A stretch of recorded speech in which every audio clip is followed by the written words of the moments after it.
Pemirsa, seorang pengusaha sekaligus investor bernama Karmila Karmaya yang juga sahabat karib Aming Sugandi melayangkan gugatan hukum terhadap sosialita bernama Elizabeth Louis Koreta yang juga istri mantan pejabat tinggi di instansi kepolisian atas dugaan wan prestasi senilai 8 miliar ke Pengadilan Negeri Jakarta Selatan. Gugatan tersebut berawal seorang investor atau penggugat ditawarkan investasi proyek kendaraan beserta alat pengolahan air dari udara dan alat pendukung lainnya di salah satu instansi di Mabes Polri yang ditawarkan oleh Marlon Mayndarat selaku tergugat 1 dan Elizabeth Louis Koreta tergugat 2. Klien kami sangat dirugikan dan berharap tetap sampai detik ini kami berharap itikat baik dari tergugat 1, tergugat 2. Jadi itu kronologisnya kurang lebih ya teman-teman. Ibu, silakan Ibu.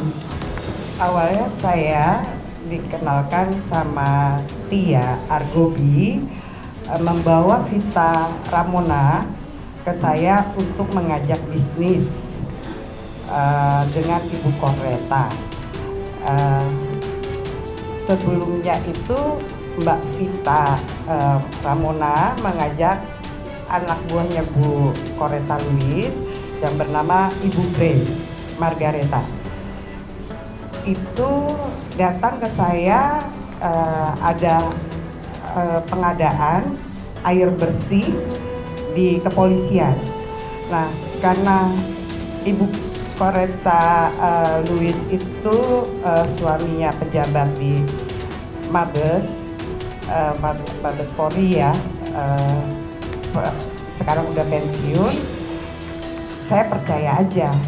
Kami juga sudah melakukan somasi sampai 3 kali. Namun harapan kami untuk yang tadinya mereka baik-baik, tapi dalam hal ini tidak tercapai. Sehingga gugatan ini kami layangkan ke Pengadilan Negeri Jakarta Selatan. Menurut kuasa hukum Karmila sebagai pelapor bahwa kliennya sebagai investor sepakat dan percaya karena tergugat 2, Elizabeth Louis Koreta adalah istri pejabat yang menawarkan proyek tersebut. Akibat tawaran Louisa tersebut membuat kliennya tergiur dan kemudian menandatangani perjanjian kerjasama dengan tergugat pada April 2021 lalu. Lanjut kuasa hukum pelapor selaku investor, kliennya telah menyerahkan dana kepada tergugat 1 yang nilainya kalau ditotal mencapai miliaran rupiah. Pemberian pertama tanggal 19 April tahun 2021 sebesar 510 juta ditambah dengan 200 juta. Itu yang pertama ya. Lalu yang kedua, pada tanggal 12 Mei 2021 itu sebesar 5 miliar 635 juta. Seperti yang tadi diceritakan rekan kami, kurang lebih 8,1 miliar. Jadi saya menjelaskan di foto ini juga ya, bahwa klien kami Ibu Maya sangat dekat dengan Ibu Koreta Louis. Namun akibat pandemi COVID-19 yang terjadi, maka dana proyek tersebut tidak dapat dicairkan dengan alasan dana yang ada diprioritaskan untuk penanggulangan pandemi COVID yang terjadi saat itu. Dengan adanya hal tersebut pada Agustus 2021, kliennya dengan para tergugat sepakat membatalkan proyek kerjasama tersebut. Jadi uang saya itu diputar untuk bisnis mereka, usaha mereka, yang saya tidak ikut campur karena dia bilang usaha saya udah tidak berjalan. Tapi uang saya tidak kembali, kenapa uang saya dipakai untuk usaha mereka? Dia bilang nanti bulan sekian uangnya akan keluar, dia bilang gitu. Nanti saya menggantikan uang Ibu Maya dari keuntungan itu. Dia bilang nanti Ibu Maya juga dapat untung. Saya tunggu terus sampai jalan 3 tahun, itu tidak ada itikat baiknya. Dia bilang tiba-tiba dia ngomong, hanya bilang saya lagi cari investor baru. Loh, dari yang bilang dari uang saya dipakai untuk bisnis mereka, tambah sepengetahuan saya, terus tiba-tiba mereka mau mengganti uang saya dari investor baru, katanya mereka akan mencari. Kuasa hukum Karmila dan Aming menjelaskan pada saat mediasi di pengadilan, tergugat 1 dan tergugat 2 tidak pernah hadir di persidangan serta tidak menunjukkan itikat baiknya. Tergugat 1 dan 2 saling tuduh dan buang badan siapa yang harus bertanggung jawab mengembalikan uang tersebut. Sampai dalam langkah pengadilan berjalan, kami masih membuka diri, membuka pintu untuk menerima etiket baik daripada pihak daripada tergugat 1 dan tergugat 2. Dan dalam hal ini juga pengadilan masih memungkinkan sebelum sampai masuk ke dalam ranah ke vonis atau putusan, para pihak masih dapat untuk menempuh upaya damai.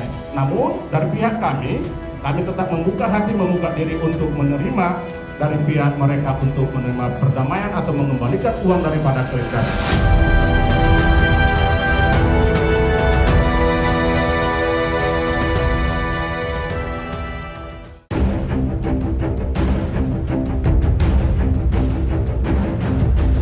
Sementara itu lagi dan lagi, seperti tak berkesudahan, penipuan yang mengatasnamakan giveaway Baim Wong tak kunjung usai. Sampai saat ini sudah tidak terhitung lagi berapa orang yang menjadi korban penipuan yang mengatasnamakan nama besar Baim Wong.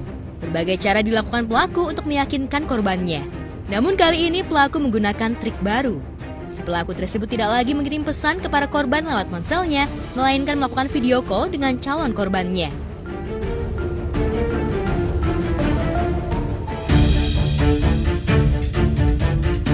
Peristiwa tersebut seperti yang dialami perempuan bernama Heni Susanti.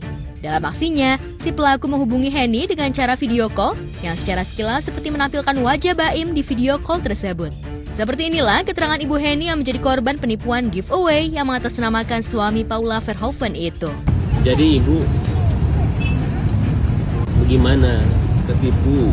Ya, ketipu. Saya di video call sama orang. Itu katanya, ya saya tahu kan ya itu di video call itu kelihatan banget kayak Pak Baim sama Mbak Paula gitu. Bilangnya, hai bosku, katanya, Anda siap dapat hadiah uang total 20 juta beserta mobil. Saya kaget waktu itu, saya langsung, oh iya, kata aku. Saya grogi, langsung dia bilang gini, ya udah bosku, nanti kami makan siang dulu. Pakai video dia? Iya, video call Pak. Dalam ceritanya kepada Baim Wong, Heni yang kaget karena mengira yang melakukan video call tersebut adalah Baim Wong langsung mengiyakan ucapan pelaku. Tanpa pikir panjang, ibu yang membawa anak saat bertemu Baim Wong itu mentransferkan puluhan juta ke rekening pelaku. Saya percaya aja. Ketipu berapa? 40 juta. Terus udah ke polisi 40 juta? Iya. Udah ke polisi belum? Saya lapor polisi juga, katanya kasus saya beginian harus didampingi sama Pak Baim Wongnya langsung. Gak bisa sendiri? Nggak bisa katanya. Soalnya ini udah banyak katanya korbannya. Saya nggak tahu soalnya baru punya Facebook gitu. Setelah bertemu dengan korban penipuan, Baim kemudian meminta karyawannya untuk membantu Ibu Heni sebisa mungkin. Lantas benarkah ayah dua anak itu akan mengganti kerugian korban penipuan yang mengalami kerugian sebesar 40 juta itu? Nanti ngomong sama orang saya kerja dulu ya, saya syuting dulu. Kasih Ya. Pak. Iya, ini di dalam ya? Ya. Yuk. Ibu namanya siapa? Ibu Heni Susanti. Heni Susanti. Suami tahu? Suami saya baru saya kasih tahu. Seperti diketahui, bukan kali ini saja penipuan yang berkedok giveaway atas nama Baim Wong terjadi. Jauh ke belakang, puluhan korban penipuan yang sama juga mendatangi rumah Baim untuk mengadukan nasibnya. Baim pun sudah melaporkan kejadian tersebut ke polisi dan pihak berwajib sudah menangkap pelakunya. Kalau saya, sebenarnya ini kan udah lama ya, udah 3 tahun, 2020 udah ketangkep kalau nggak salah ya. Ada 10 orang, saya kira udah selesai semuanya, malah pas saya diemin, ada yang ngadu lagi dan itu banyak banget. Dan saya lihat bukti-bukti semuanya ada semua, akhirnya saya ya bergerak lagi untuk nyari lagi. Dan saya mulai tuh setiap orang saya tanyain buktinya mana, kalau ada saya langsung laporin.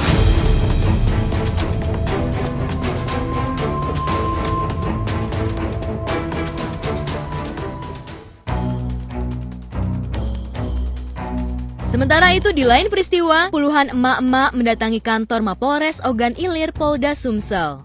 Kedatangan emak-emak ke kantor polisi ini melaporkan kejadian karena mereka menjadi korban arisan dan investasi bodong yang mengakibatkan mereka mengalami kerugian hingga puluhan juta rupiah.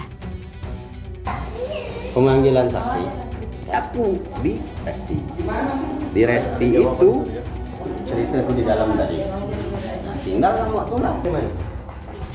Kok ada yang 1, 2, 3, 4. ya, rangka-rangka kami kompak-kompak 6 lapor. Soal apa Pak perkaranya? Perkaranya investasi bodong dan arisan bodong. Itu total kerugiannya kisarannya berapa Pak? Banyak, ratusan juta.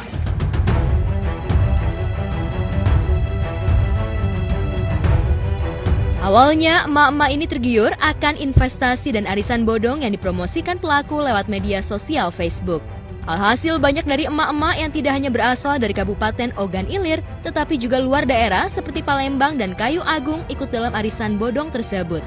Namun bukannya memetik untung dari investasi yang mereka tanamkan, setelah belum lama berjalan, pelaku justru kabur membawa uang para anggota arisan. Bahkan diantaranya ada yang mengalami kerugian mencapai 94 juta rupiah. Jadi dari bulan 5, bulan 6, bulan 7 dia tidak bayar. Janji-janji dia. Jadi aku tidak galak. Cuma janji-janji be. Jadi aku ini nak terang-terangan. Jadi aku langsung ke kades bikin ini. Buat perjanjian. Nah, yang minta 40 itu 2 bulan dia dulu lah yang minta 2 bulan tuh yang minta bayar 20 sama 20. Nyatanya? Oke, buat ini. Nyatanya? Kosong. Udah dibayarin. Nipu dia. Pak, investasi arisan bodong ini korbannya dari desa mana Pak ya? Macam-macam dari desa Sungai Kuli, Maju Jaya, Jakabaring, ada yang dari Bonot, Oki. Oh jadi selain OI ada Oki Palembang juga? Ada. Pak, investasinya ini sejak kapan Pak penipuan ini? Diduga bodong ini? Diduga bodong ini sejak bulan 6. Polisi pun menerima laporan emak-emak korban arisan bodong dengan meminta waktu untuk menindaklanjuti hingga ada titik terang. Saat ini polisi masih terus melakukan penyelidikan terkait kasus arisan dan investasi bodong tersebut.